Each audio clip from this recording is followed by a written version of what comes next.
안녕하십니까. 가오서원 논어학교 교장 정기민입니다. 고전 읽기 시간입니다. 오늘 읽어드린 고전은 직장인 전환점이 필요할 때 지금 논어라는 책입니다. 이 책이 되겠습니다. 이 책은 최종엽 선생님께서 지으신 것입니다.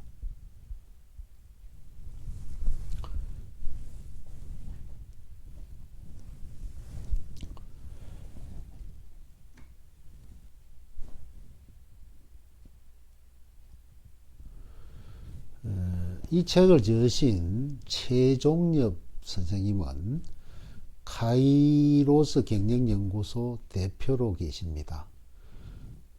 전국 강사 경연대회에서 금상을 수상하셨고, 대한민국 명강사 209호로 MBC TV 특강, KBC 하통, CJB 스페셜 등 여러 방송 강연을 비롯하여 연간 100회 이상의 인문학 강연을 진행하고 있습니다. 한양대학교에서 인재개발은 교육, 평생학습을 전공하셨습니다. 삼성전자에서 엔지니어, 인사과장, 경영 핵심차장, PA 부장으로 20여 년을 일했다. 현재 잡솔루션 코리아와 카이로스 경영연구소를 경영하며 경희대학교 개명교수, 인문학 강사, 면접 전문위원, 칼럼니스트로 활동 중이다.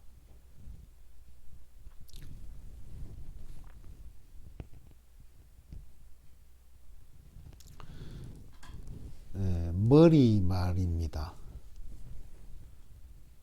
논어불원. 홍자는 말했다. 15세에 학문의 뜻을 두었고 30세에 일어섰다. 40세에 흔들리지 않았고 50세에 하늘이 내린 소명을 알게 되었다. 60세가 되니 무슨 말을 들어도 귀에 거슬리지 않았으며 70세가 되니 마음대로 해도 도에 어긋나지 않았다.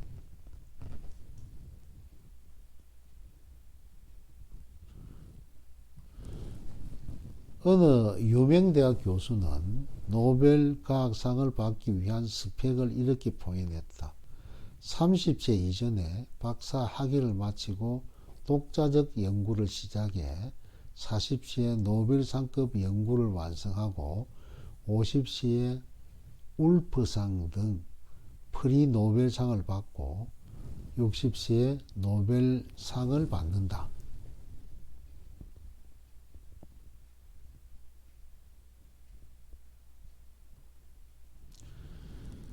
한편 인터넷에서는 이런 이야기가 떠돈다. 20대에는 답이 없다. 30대에는 집이 없다. 40대에는 내가 없다. 50대에는 일이 없다. 60대에는 돈이 없다. 70대에는 낙이 없다. 2500년 전 공자에게 사람과 미래를 묻다. 세상에 논어에 관한 책은 너무도 많다.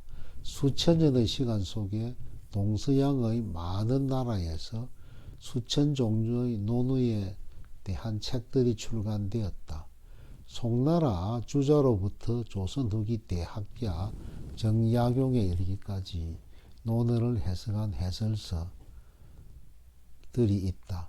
논어에 관한 다양한 책들은 분명 논어에 대한 지대한 관심이 만들어낸 일종의 패러디가 아닐까 생각이 든다.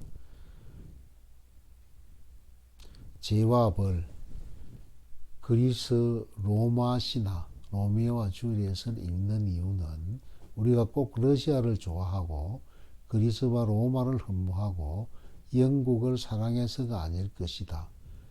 고전을 읽으며 인간이 가지고 있는 깊은 고민과 삶에 대한 통찰, 자유와 선악, 사랑을 더 깊이 생각할 수 있는 간접 기회를 갖기 위해서일 것이다.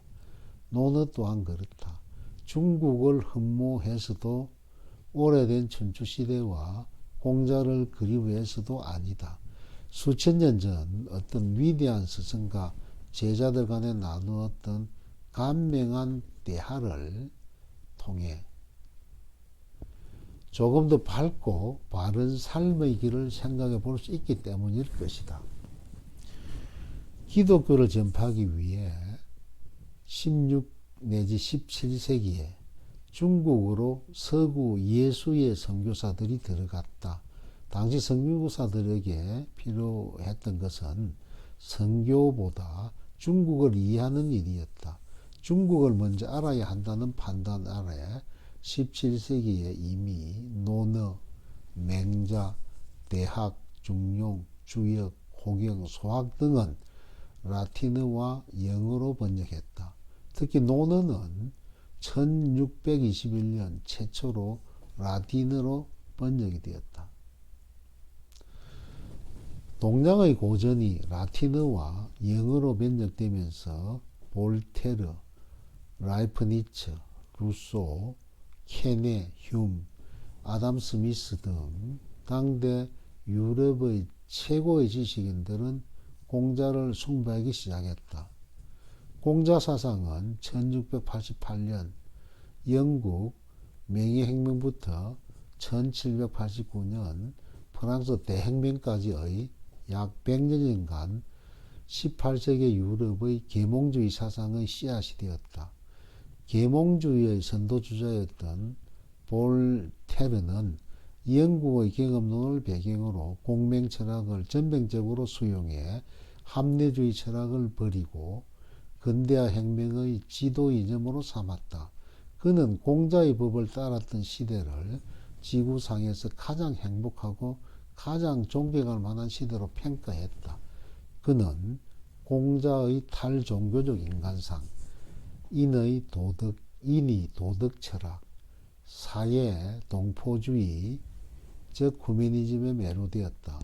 독일의 철학자 칼 야스퍼스는 1959년 역사의 기원과 목표라는 책에서 인류 문명사에 대해 일대 축을 걷는 문명의 돌축기를 축심시대로 정의했는데 기원전 800년에서 기원전 200년까지라고 말했다. 공자는 기원전 551년에 태어나 73세까지 살았다. 사서상객을 축으로 하는 그의 핵심 사상은 수천 년 동안 동양 문명과 인간에 지대한 영향을 미쳤다. 인도의 석가모니는 공자보다 종은 앞선 띠동갑 선배였다. 공자보다 약 30년 전에 태어난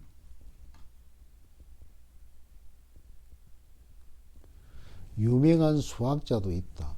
피타고라스 정리로 유명한 고대 그리스의 수학자 피타고라스가 바로 그 사람이다. 만물의 근원은 물이라고 주장했던 철학의 아버지 탈레스는 공자보다 약 70년 전 사람이다. 공자가 죽은 뒤에 약 10년 후에 고대 그리스에서 소크라테스가 태어났다. 소크라테스 40년 후에 서양 철학의 추추들로 불리는 플라톤이 태어났고 플라톤 40년 후에 아리스토텔레스가 등장한다. 아리스토텔레스는 당시 알렉산더 대왕의 스승으로 또 유명하다. 아리스토텔레스가 죽고 난 10년 후에 동양에서는 성성설을 주장한 맹자가 태어났고 3년 후에는 장자도 태어났다. 성악설을 주장한 순자도 50년 후인 전국시대에 태어났다. 기원전 마지막으로 예수가 태어났다. 탈레스, 피타고라스, 석가모니, 공자, 소크라테스, 플라톤, 아리스토텔레스, 맹자, 장자, 순자, 예수까지만 들더라도 칼 야스퍼스가 기원전 800년 전부터 기원전 200년까지를 축심시대라고 정의한 것이 그냥 나온 것이 아니란 것을 알 수 있다. 축심시대를 만들었던 그 성인들의 발자취가 말 한마디 한마디가 지난 2000년 이상 우리의 삶에 지대한 영향을 미쳤다. 정신적, 문화적, 사회적 발전에 커다란 공헌을 했다. 지금도 그 현인들의 영향에서 벗어나지 못하고 있는 것이 사실이다. 그들과 함께했던 시대는 우리의 고전이 되었으며 고전은 현재로 이어져 미래로 달려가고 있다. 소크라테스는 덕과 지혜를, 석가모니는 자비를, 예수는 사랑을, 공자는 인을 가르쳤다. 예수는 말했다. 대접받고 싶은 대로 남을 대접하라. 공자는 말했다. 네가 하기 싫은 일이라면 남한테도 시키지 말라. 인생의 황금률이다. 시대와 지역을 떠나 이 현인들의 마음이 통하는 것은 사람의 삶이 그러하기 때문일 것이다. 옛날이나 지금이나 그들의 말이 황금률인 이유는 사람들의 삶이 그러하기 때문이다. 사람들의 삶이 시대와는 상관없이 비슷하기 때문이다. 사람을 이기려면 손자병법을 잃고, 사람을 파악하려면 한비자를 잃고, 사람을 다스리려면 논을 읽으란 말이 있다. 사람을 다스리려면, 사람을 관리하려면, 사람을 경영하려면, 아니 사람들과 함께 일을 하려고 논어를 읽어보라는 말일 것이다. 아이를 키우는 부모든 아이를 가르치던 교사든 성인들과 함께 일을 하는 직장이든 사람들 속에서 사람들과 부대끼는 일이라면 논어를 읽어보라는 말일 것이다. 2500년을 맨맨이 살아 숨쉬는 지혜의 성수를 찾아낼 수 있을 것이기 때문이다. 오랫동안 여러 곳에서 다양한 논어, 사람들에게 논어를 강의하고 이야기하면서 느꼈던 것들을 6년 전에 냈던 책에 보완하여 이번에 새롭게 출간하여 하게 되었다. 졸필의 내용 또한 무지하고 몽매하지만 그동안 논어를 멀리했던 사람들에게 비둘기 깃들 하나만큼의 작은 도움이라도 된다면 최고의 행복이라고 생각하면서 글을 마감한다. 2019년 여름 최종엽. 오늘은 여기까지 하겠습니다. 수고하셨습니다.